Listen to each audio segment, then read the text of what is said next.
cheese baru kita bakar. Di Melaka, negeri bersejarah. Memang bersejarah bos sini. Cheese ni kita campur lagi dengan sos cheese kita 5 padik supaya dia rata. Kita boleh ganyang-ganyang dia, kita boleh mixkan dia. Tengok. Kenapa kena bakar? Sebabnya bila bakar ni dia akan cair. Bila cair,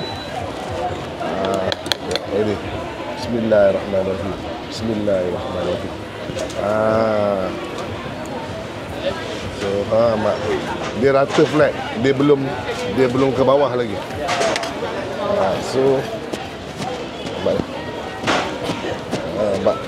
So kita kumpul-kumpulkan cheese ni kat tengah ni. Kumpul-kumpulkan cheese ni kat tengah.